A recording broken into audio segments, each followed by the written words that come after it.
Satu hal yang belum banget dan kayaknya nggak bisa aku capai adalah bikin orang tuaku bangga gitu. Aku masih merasa bahwa orang tuaku belum bangga nih dengan apa yang aku capai sekarang. Terus aku melihat Banyuwangi ini punya potensi batik yang luar biasa. Oke. Gitu kan.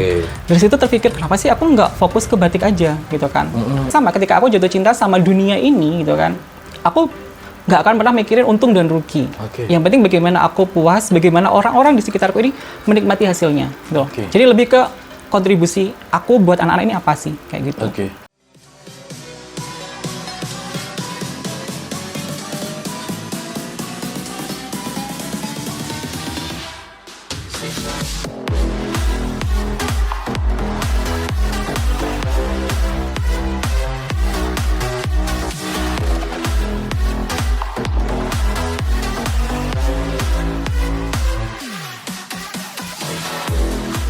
Oke, assalamualaikum warahmatullahi wabarakatuh. Saya Ricky Biain, ketemu lagi dengan teman-teman. Tentunya masih di konten saya di program acara Pura-Pura Kreatif. Saya nggak sendirian, karena saya yang pura-pura dan pastinya saya mendatangi teman-teman saya atau orang-orang yang boleh punya kreativitas yang tinggi. Wah, beliau ini teman-teman yang saat ini menyaksikan ya.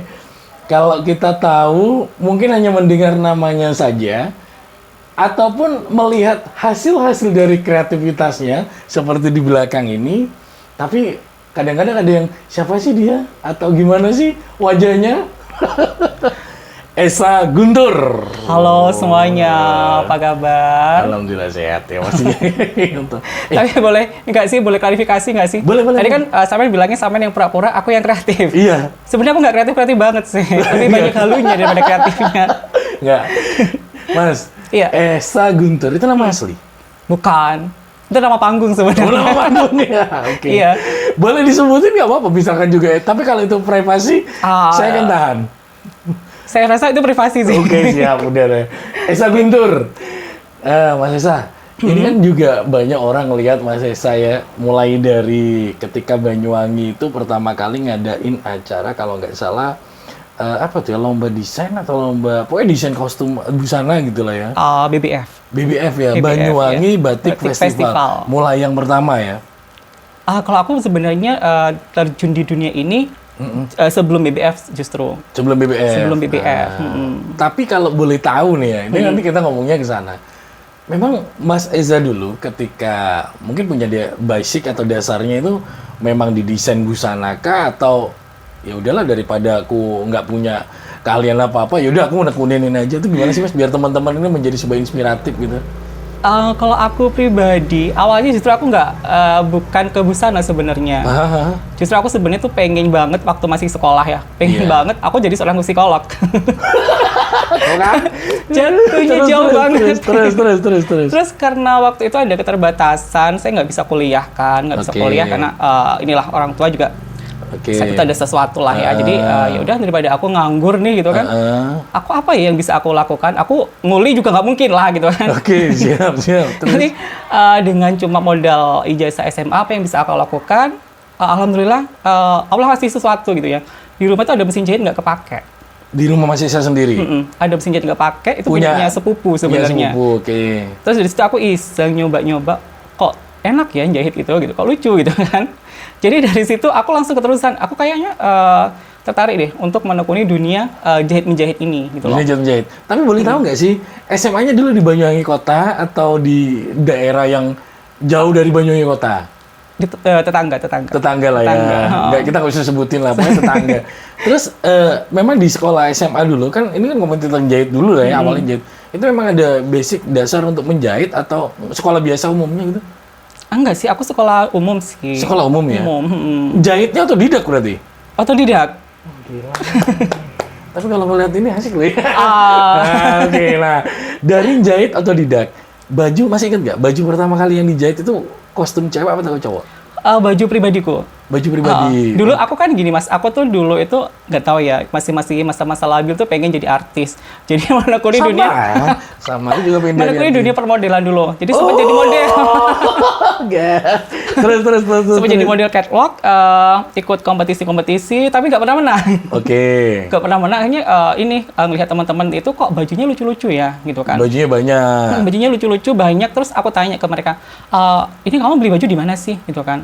Terus mereka bilang, aku bikin sendiri, aku desain sendiri, kayak kata-kata seperti itu. Nah dari situ kayaknya gini, kayaknya kalau aku menekuni dunia modeling, kalau aku ngandelin baju di toko, nggak akan bisa mencuri perhatian nih, gitu kan. Akhirnya dari situ aku terpikir untuk kenapa aku nggak bikin sendiri aja baju. Bikin model. sendiri. Akhirnya dari situ. Jadi awal pertama kali aku bikin baju buat diriku sendiri untuk ikut kompetisi model. Tetap nggak menang tapi. Nggak apa-apa. Jadi intinya adalah teman-teman ini yang juga menyaksikan, ini sobat saya juga.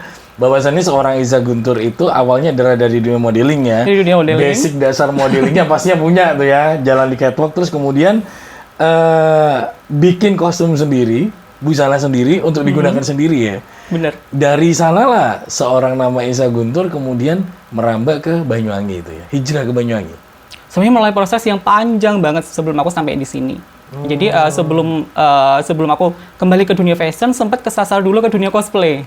Wah itu iya, saya mau tanya sebenarnya ke sana karena saya pernah lihat bukan status Anda di WA atau mungkin di Instagram ya, Anda menggunakan baju-baju busana cosplay dan itu bukan hanya di Banyuwangi aja, bahkan sampai keluar kota, bener nggak terus? Iya, alhamdulillah aku waktu menekuni dunia cosplay ini, karena aku tipe orangnya yang kalau kamu menekuni sesuatu ya jangan cuma ditekuni, tapi kamu harus mencari prestasi, kasarnya seperti itu. Jadi alhamdulillah ketika aku menekuni dunia cosplay ini ada beberapa penghargaan yang udah aku dapetin.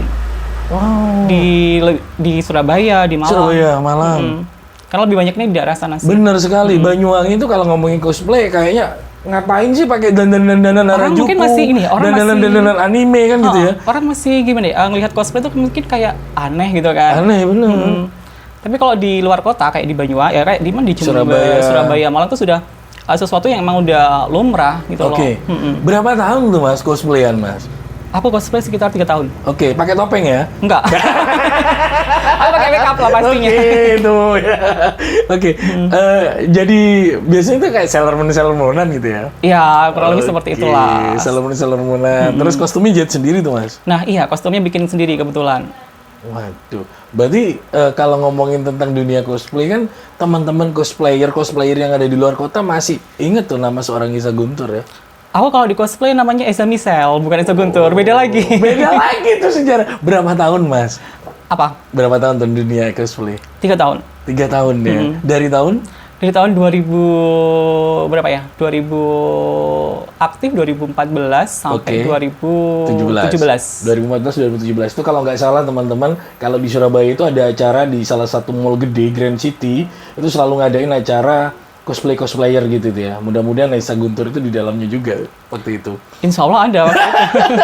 Karena saya tahun-tahun itu juga sempat jalan-jalan ke sana, ternyata ngelihat cosplayer ini ternyata gila banyak gitu. Bener. Bahkan apalagi kalau seandainya kata ada peluncuran pameran komik gitu ya, kan ngundang cosplayer tuh. Pasti, karena komik terus anime itu pasti berkaitan sama cosplayer kan. Oke. Jadi saling. Apa sih toko yang sering dimainin zaman itu? Aku. Kalau tadi saya ngungkitnya Sailor Moon, apa tuh? Aku dulu ini sih tokoh yang paling sering aku peranin tuh namanya Miku Hatsune. Miku Hatsune itu di komik apa tuh? Itu bukan di komik, tapi dari Vocaloid.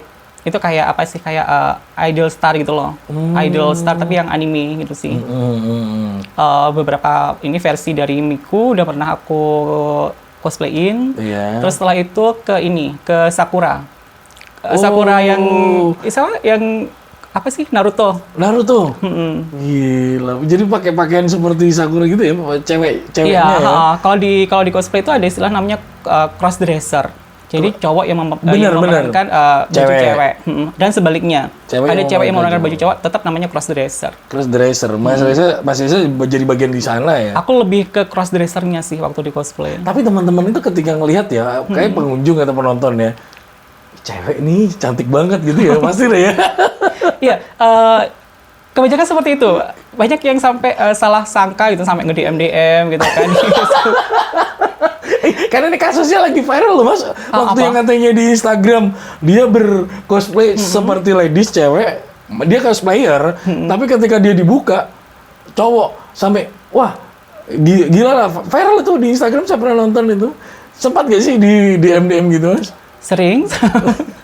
Sempat ketemu kayak ketika di event gitu ya, di event ketemu gitu, ya mereka tetap melihat aku sebagai cewek gitu loh. Karena gini sih, ketika kita di cosplay itu kembali lagi ya, karena kita kan tidak bersuara ya. Iya sih. Tapi gini sih mas, kalau di cosplay itu ketika kita memerankan karakter A misalnya, maka pendalaman karakter itu juga penting gitu loh. Jadi kita nggak cuma sekedar pakai kostumnya doang gitu kan, tapi dari pendalaman karakter mulai dari yang kayak apa sih, gestur, body language itu juga harus masuk ke karakter tersebut gitu loh. Kalau nggak sampai seperti itu, mungkin di kalangan cosplayer kita bisa kena hujat. Oh gitu ya, jadi benar-benar semuanya harus menyatu jadi jadi satu ya. Ketika kita sudah pakai kostum, ya kamu bukan Eza Michelle, kamu bukan Eza Guntur, kamu ya emang Miku, kayak gitu sih. Tapi ada nggak yang sama mas, cosplay, maksudnya kostumnya? Kostumnya sama. Kalau di event pasti ada. Ada ya, tapi ikut komunitas masih saya. Dulu di Banyuwangi ikut komunitas. Enggak, masih di luar kota juga dulu. Enggak, kita komunitasnya dari kota masing-masing. Kota masing-masing ya. Ada berapa orang tuh mas zaman segitu mas? 2014 sampai 2017. Banyak sih ya kalau anggota komunitas itu, mungkin kurang lebih 20-an lebih 20-an ya. Sekarang hidup gak sih mas komunitas itu mas? Insya Allah masih ada sih mas. Masih ada ya, cuman eventnya aja nggak ada. Cuma eventnya yang mungkin masih pandemi ini, jadi belum ada. Wah ini kayaknya menjadi sebuah catatan ya. Jadi cosplayer di Banyuwangi itu masih ada ya. Jadi kalau misalkan ada yang mendengarkan nama cosplay, bukan berarti mereka pakai baju seperti apa ya, Satria Baja Hitam. Enggak. Contohnya Mas Esa juga dandan seperti cewek, tapi cross dresser. 2014 hingga 2017. Kok tiba-tiba Esa Guntur terkenal dengan busana batik yang didesain asik-asik. Bahkan dipakai oleh, ya boleh dibilang teman-teman MC yang kondang di Banyuwangi. Tidak sedikit pula artis-artis juga Banyuwangi. Itu gimana ceritanya mas? Kenapa ngambil batik gitu loh? Awalnya dari cosplay pindah ke fashion ya. Itu balik lagi ke kaptok? Enggak. Belakang layar? Lebih ke apa ya? Lebih ke capek sih di cosplay gitu loh. Aku harus ini, kalau aku cuma di cosplay doang, apa nih goalku nanti apa sih gitu loh. Bener. Karena kembali lagi ya mas, kita pasti ada masanya. Kita nggak bisa kalau terus-terusan jadi cosplay seumur hidup gitu kan. Kita juga harus mikirin ke depannya kita mau jadi apa sih gitu kan. Kayaknya karena basicnya emang aku seorang penjahit ya gitu kan. Emang basicnya penjahit otodidak yang dulunya di salah satu kota tetangga ya. Jadi balik lagi ke situ gitu kan, balik lagi ke situ menekuni dunia menjahit lagi. Menekuni dunia menjahit lagi, terus kembali lagi, aku tipe orang yang nggak bisa gitu-gitu aja gitu kan. Ketika aku di cosplay maka aku harus berprestasi. Nah ketika aku di menjahit pun aku nggak cuma mau jadi sekedar penjahit doang. Dalam artian penjahit suruhan, ya bikin baju kayak gitu kan. Jadi jenjang itu terus aku pikirin gitu loh. Ini aku jadi penjahit, habis jadi penjahit apa nih harus aku kejar? Oh ya, desainer gitu kan. Wah, tapi dasarnya bisa jahit ya. Akhirnya dari situ aku mulai belajar untuk bikin desain gitu kan. Dan otodidak juga tuh? Otodidak juga. Inilah makanya pura-pura kreatif, yang pura-pura saya yang kreatif dia sudah. Aku kan kebanyakan halu mas, makanya aku kreatif. Terus. Jadi dari situ terus aku tertarik sama batik Banyuwangi. Dari sana ya. Tapi sebelum ke batik itu memang ada misalkan kain-kain yang lain gitu lah ya. Lebih ke kain-kain biasa gitu sih, kain-kain tokoan gitu kan. Terus aku melihat Banyuwangi ini punya potensi batik yang luar biasa. Gitu kan. Dari situ terpikir kenapa sih aku nggak fokus ke batik aja gitu kan. Dengan mungkin dengan gayaku gitu kan ya, yang dipengaruhi dari cosplay tadi itu gitu kan. Jadi aku kalau bikin baju-baju batik pasti ada unsur-unsur anime di dalamnya gitu loh. Entah cuttingannya, entah apa gitu kan. Itu jadi kayak melekat aja di diriku. Oke. Nah dari sana akhirnya nama seorang Esa Guntur ikut kompetisi Banyuwangi Batik Festival pertama kah, atau busananya ini mau dikemanakan kan gitu kan? Jahit, apakah memang ada, saya punya kain nih, Mas Esa desainkan lah, jahitkan lah, gitu kan? Belum punya nama nih seorang Esa Guntur itu gimana tuh mas? Iya, aku awalnya ini gini, pertama kali ya mas, aku bikin desain itu terus berani untuk kayak show up ini Iya. ya. Itu pertama kali aku dipakai sama Mas Rano acara Banyuwangi apa ya yang itu Festival Kebaya. Festival Kebaya. Yang waktu masih di GOR. Masih di GOR. Oke. Itu pertama kali aku ini Mas Rano ngubungi aku. Aku yang nawarin Mas Rano dulu, Mas mau nggak sih pakai bajuku gitu kan? Kita ini nih modal nekat aja. Gitu Oke, biasalah aja. Awal-awal nyari pertama itu pansos. cari nama dulu. Pansos dulu. Gak apa-apa. Terus Mas Rano melihat bajunya terus baik deh aku pakai gitu kan. Nah dari situ Mas Rano bilang saya banyak yang suka sama desainnya gitu. Nah dari situ kayak terus termotivasi gitu kan. Untuk bikin desain-desain lagi ya. Terus kebetulan dari relasi waktu di cosplay dulu, mereka kan pegang salah satu mall di tetangga gitu kan. Mereka mau mengadakan fashion show gitu kan. Terus tiba-tiba aku dihubungi, Za mau nggak kamu ngisi fashion show di mallku gitu kan. Iya. Aku langsung kepikiran, ayo deh boleh gitu kan. Tanpa mikir panjang, ntar aku mau bikin baju apa ya? Ntar aku bahannya apa ya? Jadi langsung aku iyain aja. Dan nggak tahu modelnya hanya cowok-cowok aja atau modelnya hanya cewek cowok? Cewek cowok. Oh, modelnya cewek cowok ya. Berapa kostum tuh Mas? Langsung dibikin? 10 kostum. 10 kostum. Dengan durasi berapa lama tuh dari ngabarinnya? Sekitar 1 bulan. 1 bulan? 10 kostum jadi? Jadi, alhamdulillah. Dijahit sendiri?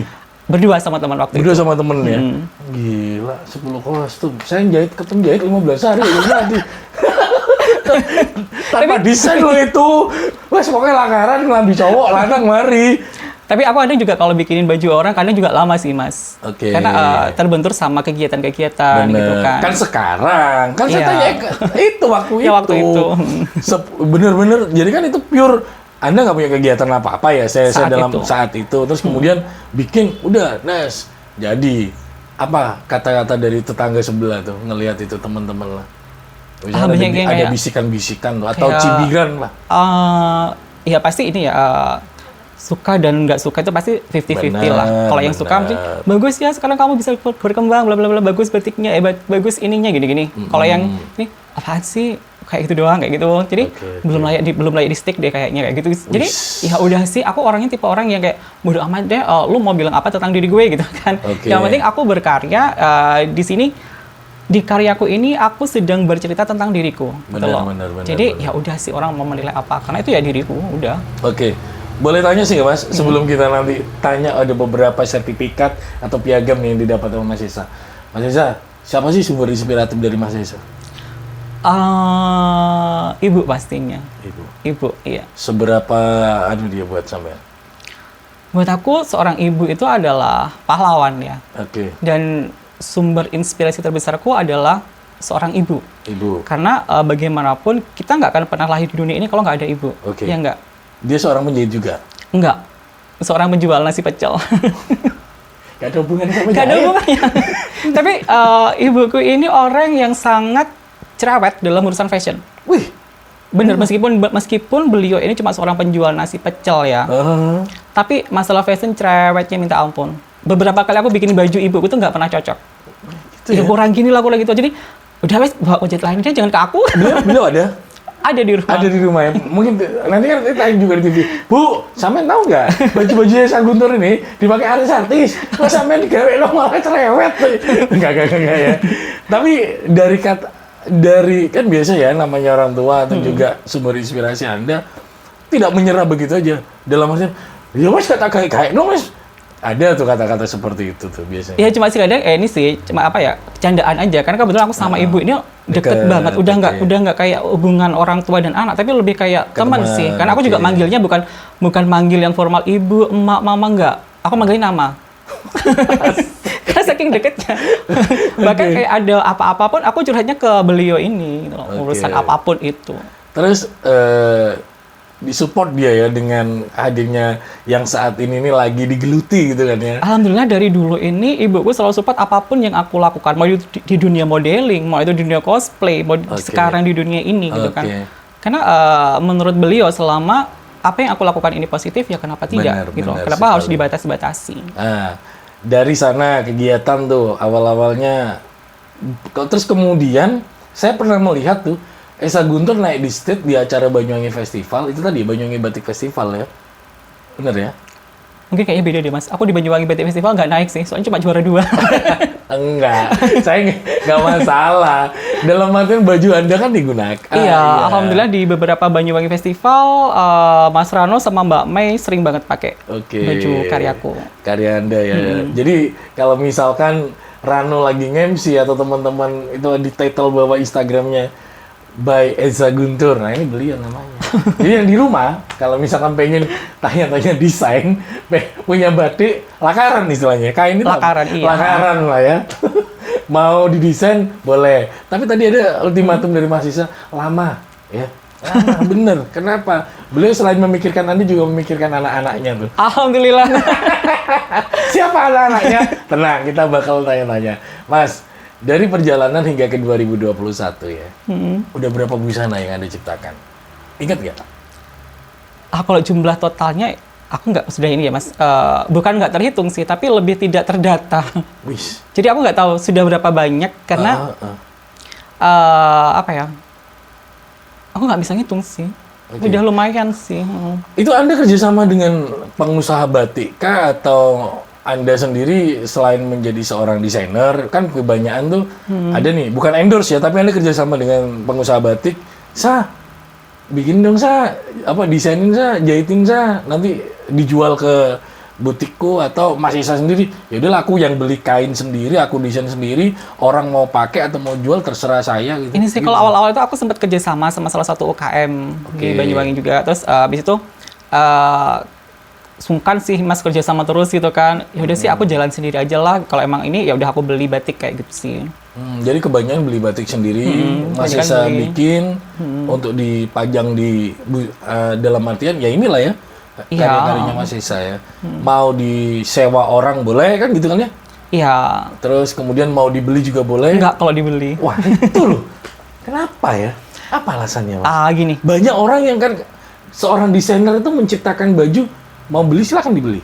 Enggak, kalau aku nggak mau dibeli Mas, karena gini, ketika aku menciptakan sebuah busana, di situ aku sebenarnya sedang menceritakan apa yang terjadi dalam diri aku gitu loh. Jadi aku lebih ke curhat gitu kan. Kalau biasanya kan orang curhat pakai diary gitu kan, pakai puisi atau pakai cerpen gitu. Nah, aku curhatnya ini pakai baju gitu loh. Jadi setiap baju aku misalnya kayak ini ya, ini aku kasih judul Sang Penari gitu loh. Aku terinspirasi dari seorang penari gandrung gitu, dan kebetulan baju ini sempat dipakai sama salah satu anakku juga yang alhamdulillah waktu itu ikut pemilihan Putri Tari Indonesia, dan alhamdulillah dia winner di situ. Jadi makanya baju ini sakral buat aku dan nggak akan aku jual. Itu ya, beda ya. Kalau desainer sekarang, ya saya tahu lah ya, bikin baju dijual. Ada kan kayak gitu ya? Pastinya, pasti mereka juga pengen cuan lah ya. Pengen gitu cuan. kan. Cuma tapi nggak punya keinginan punya butik ya? Setiap orang pasti pengen punya. Tapi masih belum gitu mungkin ya, masih belum terpikirkan. Karena Anda tadi bilang saya nggak akan menjual gitu. Kalau butik sudah beda lagi Mas nanti Mas. Kalau sudah butik kita pasti bicaranya skala produksi yang gede-gedean kan. Kalau yang masih koleksi seperti ini ya buat ini aja, buat pribadi aja. Tapi nyaman di zona ini ya? Alhamdulillah nyaman. Sebelum saya tanya nanti, itu sertifikat yang terpampang atas nama Eza Guntur sebagai apa itu ya? Sponsorship, iya. Sponsorship berarti Eza Guntur membuatkan kostum untuk apa tuh? Jadi kalau beberapa sertifikat event ini, kebetulan aku ada pemilihan apa itu Duta Budaya, terus pemilihan kemarin Mr. Miss Jatim Ambassador, terus kemarin yang terbaru ini pemilihan Putra Putri Jawa Timur 2021. Jadi di situ aku kayak menyediakan wardrobe buat malam grand final mereka. Gitu. Semua? Enggak. Kalau yang kemarin itu yang Putra Putri Jawa Timur, aku menyediakan 6 pasang outfit untuk opening number. 6 pasang outfit? Dari luar kota Banyuwangi? Iya, dari untuk finalis seluruh Jawa Timur. Jadi Anda mengukur baju? Enggak ya? Enggak. Mereka yang harus menyesuaikan dengan busana Anda? Mereka yang harus menyesuaikan. Gila, kalau saya ini ya harus saya yang diukur, Mas. Karena kan kalau sudah ikut ajang seperti itu kan mereka juga harus ini Mas, harus mempersiapkan banyak hal gitu loh, termasuk benar. Ini bentuk badannya mereka gitu kan. Ya. Jadi bukan kita yang ukur ya. Bukan, jadi mereka yang harus menyesuaikan. Egois nggak sih kalau kayak gitu? Asik, itulah desainer, makanya mahal ya. Itu di di luar kota ya, di luar kota Banyuwangi. Iya, di luar kota Banyuwangi. Mas. Awal jahit, lari cosplay, terus kemudian balik lagi jahit. model, jahit, cosplay, balik lagi jahit, sekarang jadi desainer. Semuanya otodidak. Otodidak. Benar, otodidak. Otodidak semuanya. Tanpa ada pembelajaran, maksudnya ikut treatment, ikut kuliah, ikut. Pertama otodidak gitu kan. Karena ketika aku sudah jatuh cinta, aku ingin belajar. Nah dari situ aku akhirnya belajar ke penjahit kampung gitu sih. Jadi beliau yang jadi guruku. Dari situ aku belajar tentang bagaimana sih bikin pola yang benar itu seperti apa. Intinya belajar kayak gitu-gitu aja sih, Mas. Setelah ini ya udah aku kembangin sendiri kayak pecah pola kayak gimana. Akhirnya aku kembangin sendiri dari pola dasar itu tadi. Dan semuanya dilakukan sendiri. Dilakukan sendiri. Dari seorang Eza Guntur, gila. Itulah pura-pura kreatif. Pura-pura dia yang kreatif ternyata ya. Dari perjalanan sampai sekarang ini, katanya dipanggil emak nih ya. Ya alhamdulillah iya. Kenapa? Sekarang beliau lagi mengembangkan, ya ini tadi masih ada hubungannya di dunia entertain juga, membuka manajemen. Ceritain dong, Mas. Manajemen apa tuh? Misalkan nih yang nonton YouTube ini, konten ini juga ingin gabung sama Mas Reza atau juga emang manajemen apa sih Reza itu? Nah, karena kemarin anak-anaknya diwawancarai, saya masukkan di YouTube saya ini. Manajemen apa sih? Sebut saja Eza Guntur Manajemen ya. EZM ya. EZM. Itu apa tuh, Mas? Gimana? EGM, Eza Guntur Manajemen. Eza Guntur Manajemen itu kumpulan dari anak-anak, menurut aku anak-anak kreatif, anak-anak berprestasi, anak-anak luar biasa yang emang fokusnya lebih ke arah pageant, lebih ke duta-dutaan kayak gitu sih, Mas. Oke. Fashion show ya berarti ya? Kalau fashion show enggak, lebih ke ini pemilihan putra-putri kayak gitu. Jadi aku lebih mempersiapkan yang seperti itu. Wawasannya juga harus benar-benar gila tuh, mulai dari bahasa Inggris semuanya, everything. Iya, satu paket lah itu. Satu paket itu ya. Kalau misalkan dari nol, beliaunya nggak bisa apa-apa nih anak-anak mudanya. Misalkan lah, jebolan dari Duta SLB. Bercanda.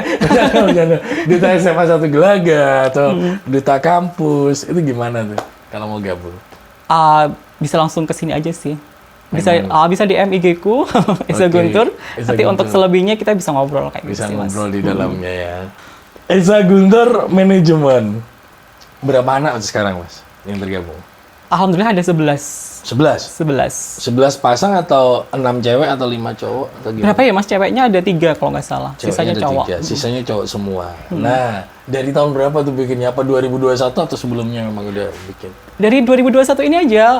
2021 ini aja? Dari mulai awal tahun 2021 kebentuknya. Bukan kebentuk secara langsung sih, tapi lebih kayak gini. Jadi awalnya tuh mereka cuma model-model gitu kan, suka pemotretan, gini. Terus kok aku melihat mereka juga punya potensi lebih nih selain jadi model gitu loh. Mereka punya otak yang bagus gitu kan. Wawasannya juga luas, lumayan, tapi mungkin gitu belum kan. biasa gitu ya. Terus kayaknya sayang nih kalau mereka cuma jadi model pemotretan doang. Kenapa nggak diarahkan untuk mengikuti ajang pageant ini gitu loh. Pemilihan-pemilihan gitu ya.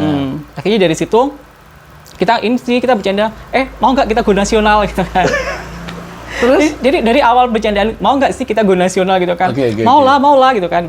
Dari situ, tapi ngapain gitu kan? Dari situ, ya udah sih kita ini aja ikut ajang-ajang kayak pageant gitu aja. Kalian juga gini-gini, kalian juga mampu, bla bla bla bla bla, panjang lebar. Akhirnya, ya udah deh, aku mau deh mak gitu. Dari situ akhirnya pertama kali yang ikut itu adalah Uli.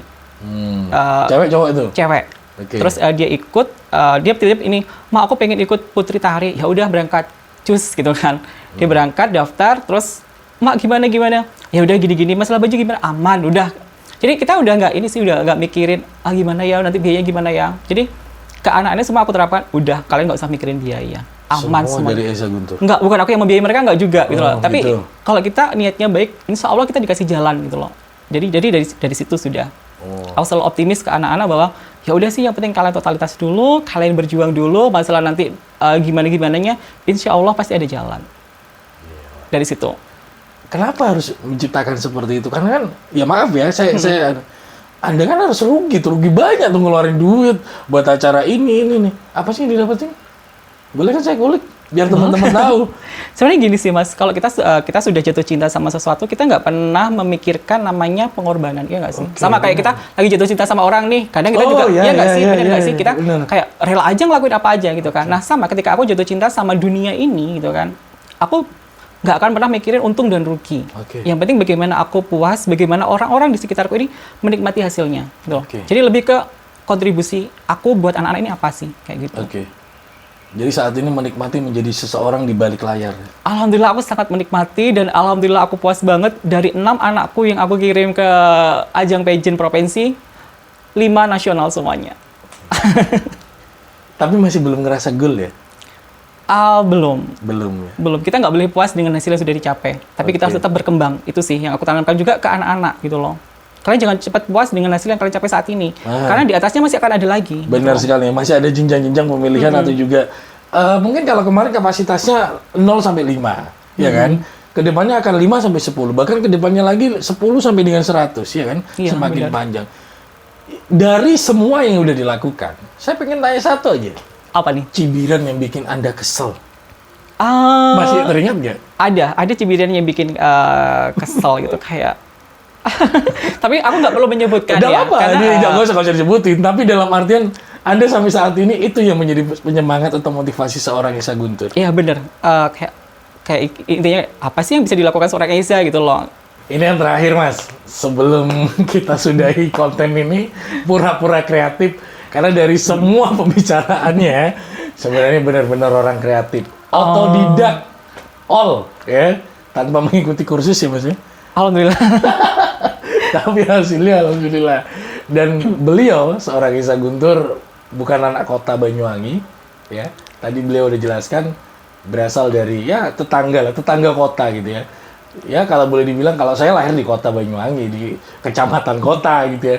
Beliau ini dari, ya tapi tetap Kabupaten Banyuwangi. Dari kampung lah. Dari kampung. Dan pinggiran Banyuwangi, tapi namanya sampai sekarang ya boleh dibilang, alhamdulillah teman-teman entertain yang khususnya di Banyuwangi udah tahu seorang Esa Guntur. Yang belum nih Mas, yang belum dicapai sampai dengan titik saat ini, apa nih Mas?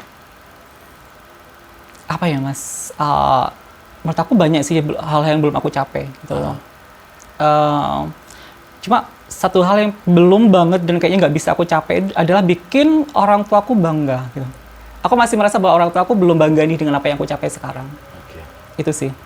Ya mungkin mereka juga nantinya akan ngelihat, oh ya ternyata apa yang dipilih oleh seorang Esa Guntur benar-benar sesuai dengan real, sesuai dengan jalannya, dan dia membuktikan kan gitu ya. Insya Allah. Insya Allah, amin. Karena teman-teman banyak yang muji Anda gitu, emak gitu ya. Oke. Saya nggak bisa ngomong, karena ngelihat ini semua juga banyak gitu ya. Ini untuk teman-teman yang semisal ini juga punya jalan yang sama seperti seorang Esa Guntur. Apa nih yang ingin seorang Esa Guntur sampaikan kepada mereka? Dalam artian, model tadi udah dijalanin, cosplay udah dijalanin seorang Esa Guntur, jahit dilakoni, ngedesain dilakoni. Sampai sekarang juga masih desain. Apa nih yang pengen Anda sampaikan kepada teman-teman lah, yang ada di bawah Anda lah, saya katakan seperti itu. Jangan di bawah juga lah, aku kesannya di atas nggak enak. Bukan, dalam artian bagi pemula. Pemula. Kalau Anda saya katakan pemula, saya yang malu. Tapi di atasku masih ada lagi. Iya, pasti. Ya. Setidaknya kita ini harus memberikan, anggaplah kita bukan senior lah ya. Antara junior dan senior tengah-tengah lah. Tengah-tengah, bener. Apa tuh? Buat teman-teman yang emang pengen mengikuti jejak karir seperti aku ya, jangan pernah takut, jangan pernah ragu, jangan pernah takut untuk gagal, dan jangan pernah ragu untuk memulai. Karena kalau kita takut gagal, ya udah kita nggak akan pernah mau maju-maju nih. Belum apa-apa sudah. Ntar kalau gagal gimana ya? Ntar kalau gini gimana ya? Tapi kalau kita, ya udah sih lo dekat aja gitu loh. Dan jangan pernah ragu kayak mau bikin kayak gini, ntar orang nggak suka. Ya udahlah, minimal kita nggak bisa memuaskan semua orang, tapi puaskan dulu lah diri kita. Gitu sih kalau aku. Kepuasan diri sendiri itu yang utama, kata seorang Esa Guntur. Saya Ricky Biain pamit dulu dari Pura-Pura Kreatif. Terima kasih banyak Mas Esa. Mudah-mudahan menjadi inspirasi bagi teman-teman yang menyaksikan konten ini. Dan judul kita hari ini adalah, nanti akan saya tulis ya. Ketemu lagi di Pura-Pura Kreatif, tentunya dengan orang-orang yang lebih kreatif. Hanya saya yang berpura-pura. Assalamualaikum warahmatullahi wabarakatuh.